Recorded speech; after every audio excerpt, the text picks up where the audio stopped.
যাও বলো তারে, দেখেন একদম বাংলাদেশের মতো সব দেখতে। হ্যাঁ, জমি জমা চাষবাস করে সব কিছু বাংলাদেশের মতো। আমারটা বাংলাদেশের আমি একটা ফিল পাইতেছি। জানি না আপনারা কি মনে করতেছেন, এই দেশের বাড়িঘর ছোট ছোট বাড়িঘরগুলো বাংলাদেশের মতোই দেখতে লাগে। হ্যাঁ, কিন্তু বাংলাদেশের সমস্যা হচ্ছে এখন টিন দেওয়া ছাদে, আর এই দেশে হলো সমস্যা হলো এখন এই দেশে থাকে টালি দেওয়া।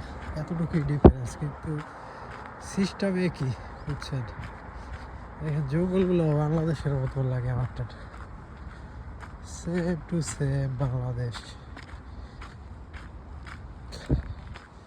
জানি না আমার এই ভিডিওটা দেখে আপনাদের ভালো লাগবে কি না বলতে পারি না, তবে ভালো লাগার কিছু ভিডিও সামনে আসবে। ওইটা হচ্ছে কি আমার কোম্পানি, ওই কোম্পানিতে আমি জব করি।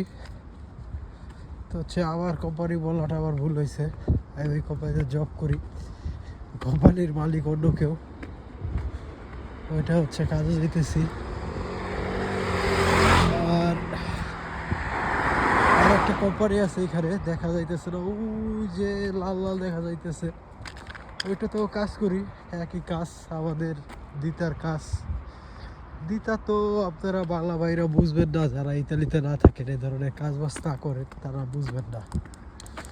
আসলে যারা কাজ বাজ করে তারা দিতা শুনলেই বোঝা যাবে। তো আল্লাহ হাফেজ, ভালো থাকবেন। আমি চলে আসছি। আজকে খুবই কষ্ট হয়েছে আসতে, ট্রেনে ঘুরে পড়ছিলাম, তাই কাপড় রাগ করে চলে গেছে আবার থুইয়া। পরে বলছে তুই হাঁটতে হাঁটতে আয়, তো হাঁটতে হাঁটতেই যাইতেছি।